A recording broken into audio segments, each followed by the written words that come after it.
Thank you very much. I'm just going to talk a little bit about the carol tradition of Redruth. It's the same all over Cornwall, but some places have it more than others, the carol tradition.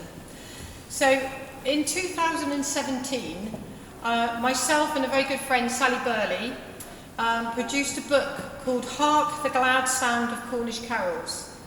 And we travelled around Cornwall talking to and recording people. We heard and saw strong community pride in the local carols. In places such as Padstow, St Ives, Bude and Penzance, people were celebrating Christmas with the traditional carols from their own towns, out in the streets or in the pubs.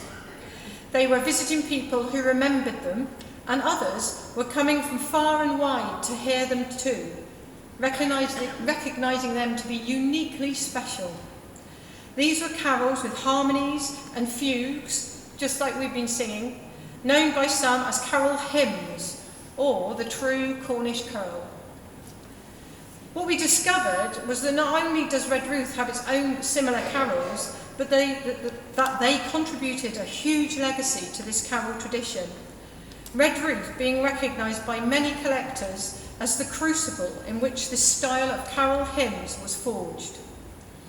As the local historian Michael Tanguy says, from the mid to late Victorian period, Redruth became recognised as the centre of music in Cornwall.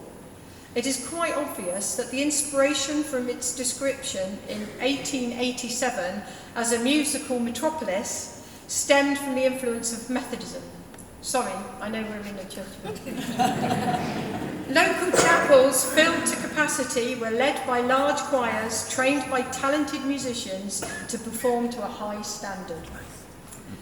So, once, and some of you may know this, there were 4 big Methodist churches in Redruth, providing a wellspring of carols. There was the Wesleyan Methodist Church, which is only just closed at the top of the hill, and that's where the Redruth Carol Choir are rehearsing. Every year we rehearse there still, but in the Wesley rooms, not in the church.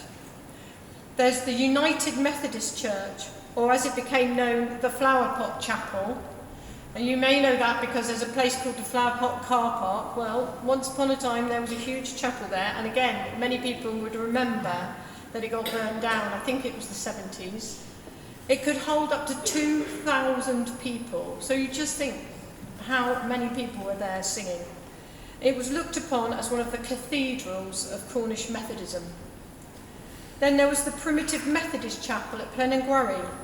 The nickname given to the Primitive Methodist was the Ranters, because the meetings were so noisy and lively.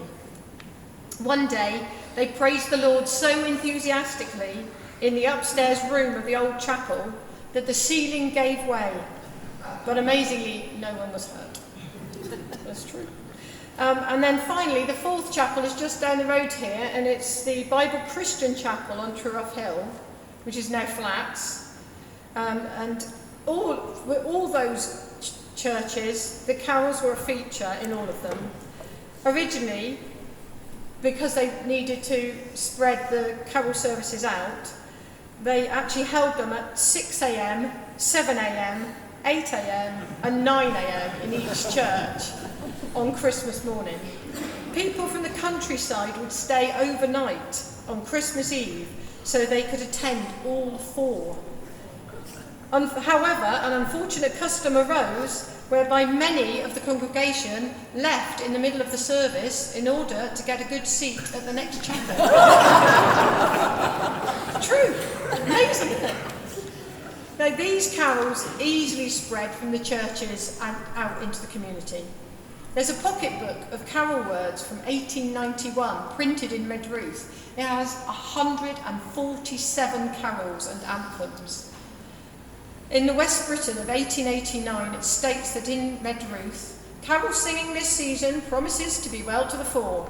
Bands of young men, sometimes known by the not too euphonious sobriquet of hedge choirs, have been promenading the streets, singing the time-honoured carols in a more or less melodious manner.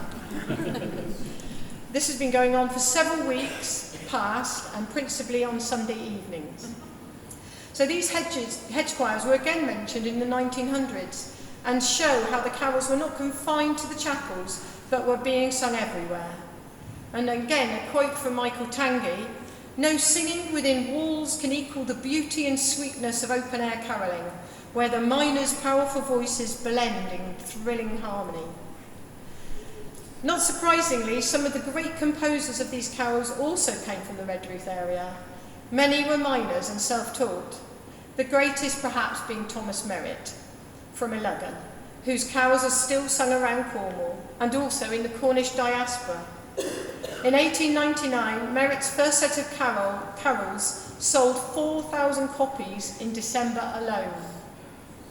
Also, the organist from the Methodist chapels not only wrote many of these carols, but set about recording them too. And we have a collection of 30 from organist Robert Heath, printed in 1889. Another organist, Joseph Leese, is described by local historian Michael Tanguy in 1892. About 80 men sang carols in the arcade at the bottom of 4th Street. You probably know where that is. The majority of them bass singers. He would listen, that's Joseph Leese, he would listen in semi-darkness, frantically writing down the music of these unpublished local traditional carols. And finally, Frank Mitchell, in the Annals of an Ancient Cornish Town, Redruth, said, "The times were when these carols could be heard sung by hundreds of miners gathered in the 4th Street near the old clock during the Christmas season.